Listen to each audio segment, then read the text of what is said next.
Welcome to the Anime Audiophile Podcast. Please like and subscribe for more. Thank you. Kakashi Hiden, Lightning in the Icy Sky. Chapter 3. Heavenly Attack. Come on. Can't you go any faster? Come on already. If my legs weren't out of action, I'd have already caught them by now and pounded all we needed to know out of them. Hurry up, Kakashi. The enemy's not going to stand around waiting for us, you know. Seriously, Kakashi pushed Guy's wheelchair and raced along the high scaffolding, cutting through the storehouse. The entire time, Guy had not been quiet for even a second. What's the matter, Kakashi? You're slowing down. Are you really a Konoha shinobi? You're really making me feel great here. And you! Get that hot blood of yours boiling. Then you naturally rescue others and can even save yourself. That's what'll make you feel great in the end, you know. This Mike guy doesn't understand sarcasm at all. They abandoned the wheelchair in the galley, and after first pushing Guy up into the air duct, Kakashi jumped into the duct himself. They crawled along with Guy in the lead, pulling himself forward quickly with the strength of his arms alone. Now that I'm thinking about it, this guy didn't just do left leg squats, he did push-ups like a maniac all day long, Kakashi thought, watching the man in front of him. Honestly, your ridiculous stubbornness makes me feel better, Guy. When they came to the other side of the dining lounge ceiling, Guy stopped abruptly. And Kakashi slammed his face into Guy's butt. Don't stop so sudden, SHH. Dad beckoned Kakashi with a finger. They looked down on the lounge through a vent cover set into the ceiling. Immediately to one side of the vent hung a large chandelier. In a corner of the lounge he could see a white grand piano, along with a neat arrangement of sofas and tables. There was even a bar serving alcohol by the windows. What are they doing? Well, Kakashi replied, it doesn't look like anything fun, does it? At that moment, several ninja were in the process of overpowering the passengers. They thrust kunai at them and showered them in jeers while they pushed and prodded the passengers all together in one place. The baffled men and women, both young and old, were driven like sheep together into the center of the lounge. Small children clung to their mothers' waists and sobbed loudly. A man who complained was struck down by a shinobi. How many? Kakashi asked, sharply. From where I sit, 6, no, maybe 7? Are the 2 from before there 2? Dunno. Now it was Guy doing the asking. How many Konoha Jonin are concealed aboard? 3. Before his voice had the chance to fade away, those Jonin made their move. One disguised as a passenger leapt away from the crowd and launched kunai at the enemy ninja with both hands. 2 of the enemy collapsed to the floor. Kakashi sent his eyes racing in the direction of a shriek to find another Jonin crossing swords with the enemy directly under the luxurious chandelier hanging from the ceiling. Perhaps they hadn't foreseen rebellion from the passengers, the enemy became overexcited. Several passengers fell because of some poorly aimed shuriken thrown by the enemy. An attacker's kick sent a Jonin flying and crashing into some passengers, who tumbled to the floor. What are you doing? An enormous man in the center of the lounge howled. What is Kaio doing? He appeared to be the leader of the gang and wore chainmail over a navy ninja costume, beard covering the lower half of his face. And then, Kaio. So that was the name of the woman who owned Kakashi's heart. The third Jonin jumped from the grand piano, clutching kunai in both hands, and sprang at this leader. The enemy drew a long sword he had hidden beneath his cloak to meet her challenge. The fact that neither side carelessly activated any ninjutsu was likely because they were 5,000 meters up in the air. If anyone made a wrong move and damaged the ship itself, it would be an invitation to catastrophe. The kunai of the Konoha ninja and the leader of the attackers slammed against each other, sparks flying.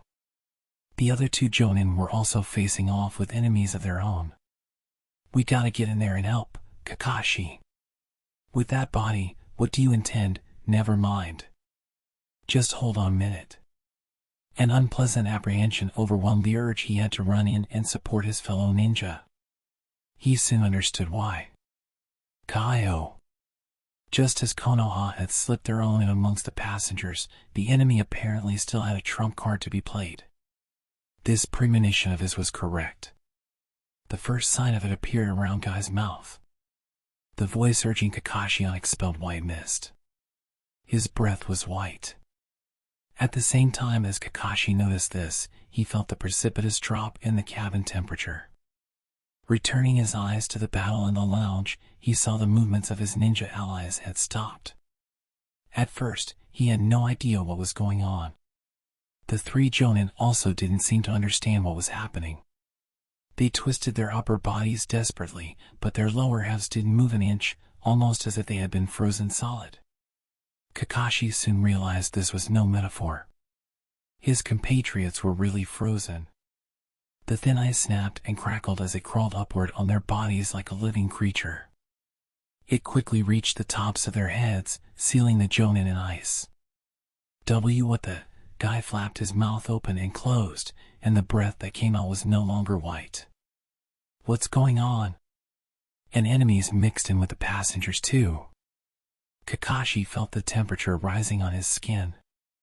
And it looks like they're an ice style master. You got any ideas who it is? That time 2 months ago when Naruto captured Garyo, looking down on his frozen allies, Kakashi clenched his teeth tightly. He said he faced an ice style master. So then, these guys are Garyo's lackeys? Probably. So, what are we doing? Hold on. They're moving. We are volunteers with the Ryu Armed Alliance, the large leader shouted. All non-ninja passengers gather in the center of the room immediately. When he was finished, his underlings jabbed at the fearful, weeping passengers with kunai and herded them into the center of the dining lounge. Another 4 or so newcomers came rushing into the lounge. Kakashi assumed the group had split into 2 groups to set up explosive tags within the ship. The attackers deployed in pairs around the passengers and set up a monitoring system.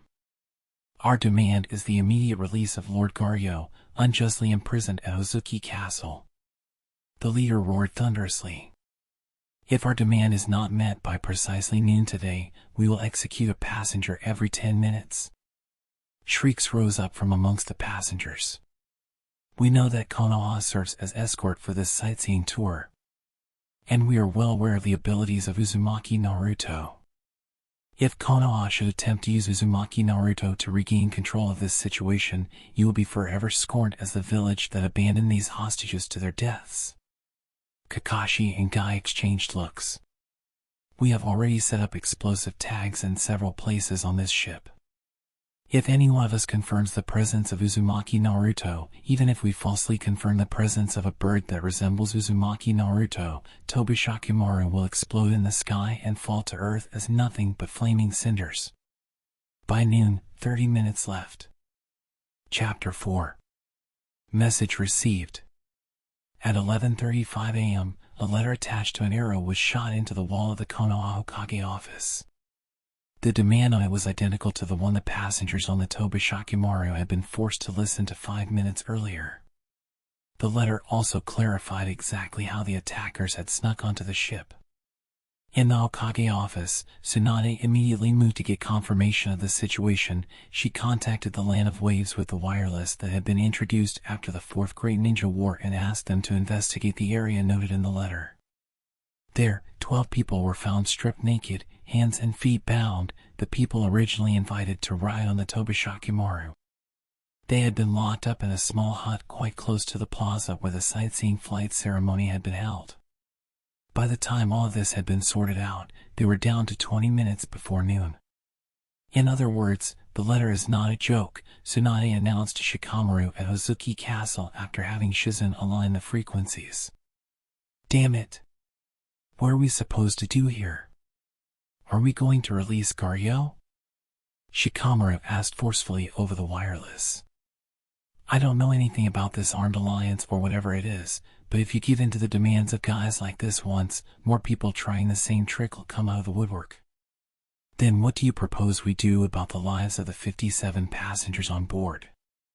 Also, the other villages are not going to take it lying down if we go ahead and set a prisoner free because of our own problems. This is not the time for such talk. PP, please calm down, Lady Tsunade. At any rate, please make sure that Naruto at least does not find out about this. That idiot will just charge in there by himself without thinking of anything past the end of his nose. Yes, I know. Another voice came through Tsunade's wireless. Excuse me? Lady Tsunade? It's Lee. What is it, Lee? The truth is, well, what? If you have something to say, then simply say it. Right. The truth is, Master Guy and Master Kakashi are on board the Tobishakimaru. What did you say? Master Guy said he really wanted to ride on the ship. So I brought him there in secret today. Master Kakashi went after him. I'm sorry. That guy. Tsunade's voice shook with anger. I will murder him. You. Are you serious, Lee? Shikamaru's gaze flew over to Ino. Then that means, yup. Ino nodded. I'll try contacting them via mind transmission. Tsunade closed her eyes. Only the rustling sound of static emitted by the wireless broke the silence. Shizune. Tsunade opened her eyes and ordered, get everyone in the village, everyone besides Naruto, together immediately. Chapter 5. Execution. They had 20 minutes until the first execution. Watching the enemy from inside the air duct for the last 10 minutes, Kakashi had learned that their companions were also on standby on the ground and that this attack had already been communicated to Konoha. And that wasn't all. They had blown off the door to the pilot house and gotten the pilots under their control as well. You the Hokage? He could hear the leader's angry roar slipping out. What's happening with Lord Garyo's release? Apparently, he had begun negotiating with Tsunade. We can't wait that long. You have 20 minutes left. In 20 minutes, we do the first execution. He couldn't hear her reply. We are serious. If Lord Garyo is not released by noon, we will execute a passenger every 10 minutes.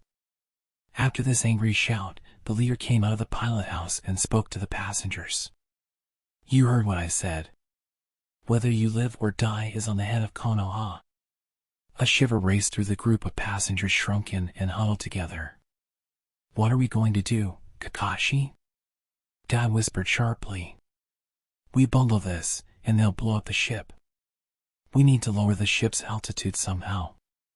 This air duct connects with the pilot house, too. You should be able to get there if you keep crawling. Can I leave that to you? What are you going to do? The first thing we need to do is collect all those explosive tag, herp. Oh. Idiot. At a time like this, Guy vomited magnificently, leading the attackers occupying the dining lounge to suspect that something was off. What was that, just now? Instantly, a huge commotion arose, a hornet's nest jabbed with a stick. Ugh! What's that sour smell? The ceiling. Someone's hiding in the ceiling. At once, several kunai shot through the ceiling, thank, grazing the tip of Kakashi's nose. Kakashi and an ashen-faced guy immediately fled to either side. In no time, lances were thrust into the ceiling, ripping Guy's cheek open. You okay, Guy? What, this little herp? Wait. That's not a lance. It's an icicle, an ice sword. The ice sword ripped through the air duct and chased after them. Guy! You're in charge of the pilot house. I'll lead it to me. They turned their backs on each other and crawled frantically through the air duct. Kakashi had to twist his body up any number of times to avoid the ice swords. They just kept coming after him, like sharp fangs sprouting up from below. And they came to assault him from the front as well. HNGH. He momentarily summoned his chakra to release a jutsu. Lightning style. Violet bolt. A pale purple tongue of lightning gushed from Kakashi's hand. ZZZMP. Together with the sound, the ice sword coming at him was vaporized and blown away. Lightning style. Violet bolt. This was a new jutsu Kakashi had learned after losing his lightning blade. In a narrow escape, an ice sword shredded the lingering afterimage of Kakashi fleeing through the hole in the air duct. He had fallen into the washroom. By the time he grasped this, he was tangled up with a woman wearing a blue dress. Kakashi gently covered her mouth as she opened it to scream. SHH. The gagged woman struggled fiercely to try and get away from him somehow. I'm not going to hurt you. It was at that moment that he realized it was her. The long, flowing, curly hair, the large, wide-open eyes, they belonged to her, the woman still fresh in his memory. We met once before. Kakashi told her. You were about to fall and I caught you. Do you remember? And here it seemed the woman finally remembered who Kakashi was. I'm going to take my hand away. Can you stay quiet? The woman nodded with fearful eyes. I'm a shinobi from Konoha, Kakashi said as he released the woman's mouth. I'm guarding this sightseeing flight. What are you doing in here? She got her breathing under control before replying. I had just gone into the washroom when they attacked. And so you stayed hidden like this? The woman nodded again. In the small washroom, they were standing with their bodies very nearly pressed up against each other. A faint scent of lavender drifted up to Kakashi's nose. At any rate, it'd be better to get out of here. He looked up at the hole in the ceiling of the washroom, but the ice sword had disappeared without a trace. The user had released the jutsu. The guy managed to escape okay? We'll go out through this hole. Kakashi flashed a smile at the reluctant woman to reassure her. It's fine. We'll come out in the kitchen next door soon enough. The woman blinked eyes wide with surprise. What's wrong? Oh, no, she hurriedly looked away. Let's go. So Kakashi lifted her up and pushed her into the air duct, and then followed after her himself. They crawled along, and in no time at all they were dropping down into the kitchen through the opening he and Guy had used to climb into the ducts. Guy's wheelchair was still there, right where it had landed when they tossed it aside. The woman started to say something, but Kakashi held her back, suddenly bit his thumb, and pressed her to the floor. Shinobi conjuration. Poof. White smoke surged up, and 8 ninja hounds appeared, Pakin, Buru, Yurushi, Guruko, Shiba, Biscuit, Huei, and Akino. What? The woman's eyes widened. Where are these dogs? Where are we? Buru shouted. Oh, if it isn't Kakashi. Been a while. SHH. Kakashi held his index finger up to his mouth. You're always so loud, Buru. Seeing you looking all gloomy like this, Akino grinned from behind sunglasses. Looks like you're still hesitating about formally becoming the Hokage, huh, Kakashi? Sorry for being gloomy. Even dogs are getting on my case. Anyway, to get right to it, I need your help. What's up, Kakashi? Pakin asked. It's not like you to be in such a hurry. I don't have time to explain everything. Right now, you guys are 5,000 meters above the ground. The faces of the dogs all tightened up immediately. Explosive tags have been set up all over this ship, Kakashi added, rapid fire. I need you to find all of them without the enemy noticing. Got it. With Pakin in the lead, the dogs flew out of the room. You hide here, he told the woman as he went to return to the air vents once more. She grabbed onto his jacket. What are you going to do? They're going to start executing people in just a little bit, Kakashi said. I have to stop them. They're demanding Garyo's release, right? Even hiding in the washroom, I could hear that raspy voice of his. Kakashi nodded. Then all you have to do is release Garyo, the woman. Catching their attention, Kakashi did as he was told. From the shadow of the vent cover he had broken earlier, Guy popped his face out and raised his thumb. Right now, Master Guy has the explosive tags you sent Pakin and the others to collect. Ino's voice rang out in his head. Master Guy's going to attack the enemy leader. While he does, please lead the passengers to the storehouse, Master Kakashi. Lady Tsunade has confirmed with the Land of Waves that inside the large boxes in the storehouse are parachutes. Use those, no! Kakashi said to Ino, and gave Guy in the vent a signal to stay back with his eyes. Guy's in no condition, and there's an enemy mixed in amongst the passengers. What? Is Sai there? Yes, he's standing by in Lady Tsunade's office. Put Sai on. He might be able to rescue the passengers with his art of cartoon beast mimicry. Right away. And I want to know how the Ryua Armed Alliance got onto this boat. It appears they waylaid some passengers and took their places. They did? At any rate, I'll create a diversion and buy some time somehow. There's only a little time left before the next execution. Ino's voice in his head disappeared. When he sent his eyes up toward the vent in the ceiling, Guy grinned at him again and popped his thumb up. Idiot! Kakashi pushed Guy back with his eyes. Don't do anything stupid, Guy. Guy's face was yanked back into the darkness of the air vent at almost the same time the leader of the Ryua Armed Alliance returned from the pilot house, even his footsteps loud. Just about time. The passengers held their breath. If you're going to hate someone, hate Konoha, which has abandoned you all, the leader said, loudly. They value a single prisoner who has committed no crime over all of your lives. And then he swaggered before the passengers like a tiger. When the leader approached, they all closed their eyes and shrank into themselves. His arm was slowly raised.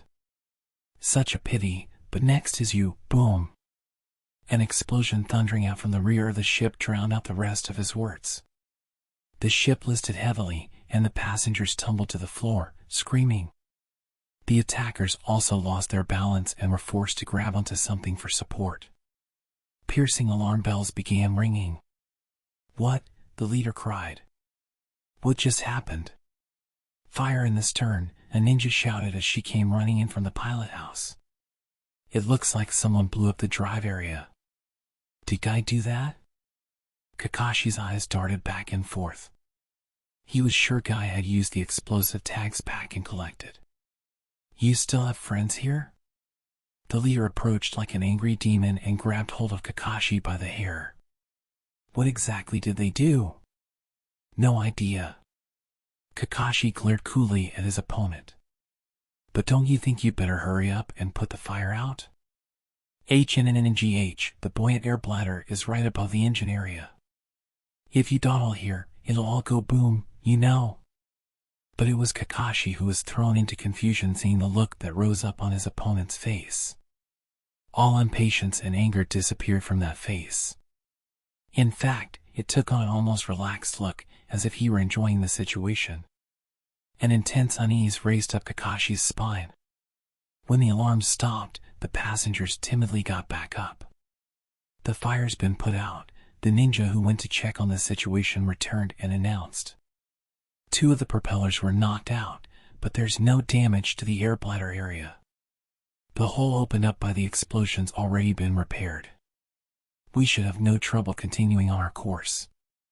Kakashi couldn't keep his surprise off his face.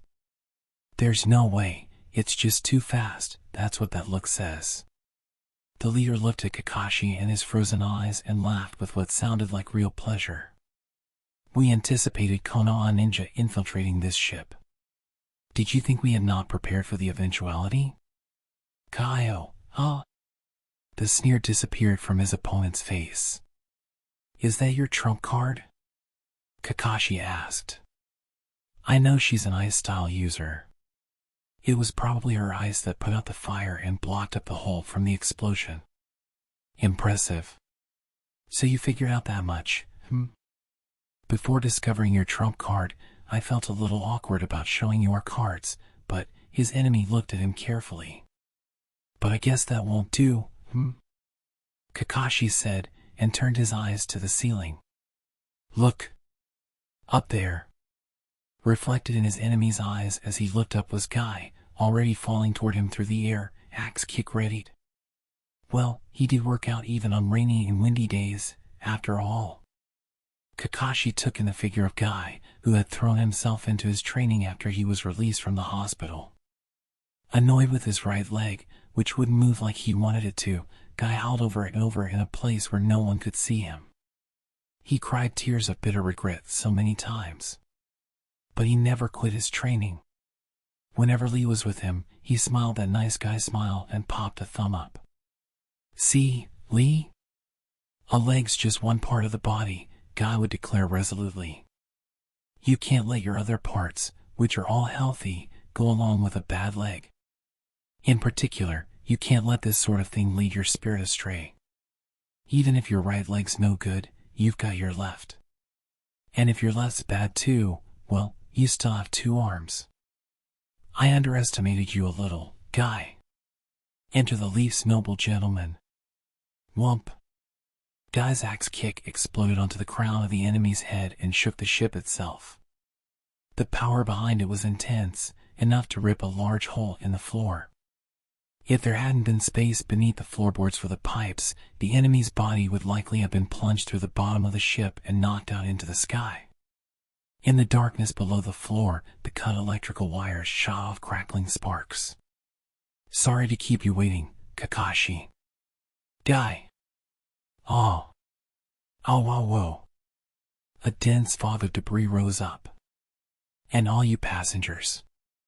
Appearing from the midst of this fog was Guy striking his nice guy pose, thumbs up, with a wink and a gleaming smile, despite the fact that he was crying from the pain in his leg. Now that I, the Leaf's noble gentleman, have arrived, you can all relax. I intend to get on the big ship and, Guy fell to all fours and vomited. Ah, your motion sickness is terrible too. A second after muttering this, Kakashi shouted, Guy! Behind you! What? Abruptly pulling himself up, Guy was suddenly sending a headbutt straight for the face of the ninja coming at him from behind. The attacker went flying. Looking at the fallen enemy, Guy forgot the pain in his leg and stared blankly. What happened to that guy? But this one blow held up the movements of the other shinobi. They drew their swords and surrounded Guy, but no longer carelessly tried to close the distance between them. JJ just as planned. Hopping around on one foot, Guy placed his hands on his hips and thrust out his chest. Did you see that, everyone? This is the true power of the shinobi of Konoha. Nothing is impossible with the power of youth. With a face that pale, you're clearly lying. Anyway, hurry up and cut these ropes for me. Roger. Wham! The floorboards in front of Guy exploded as he took a step toward Kakashi. An enormous fist shot up from beneath the floor. Guy jumped back, and Kakashi's vision was blocked by dust and debris once more. Wood chips danced up, scattered, and fell on him. Lord Reio! A cry rose up from amongst the attackers. You're all right, Lord Reio. Reio! It was their leader striding forth from the cloud of debris. That is the name of the one who will bury you. End of chapters 3, 4, and 5. Thank you for listening. Remember to like and subscribe for lots more.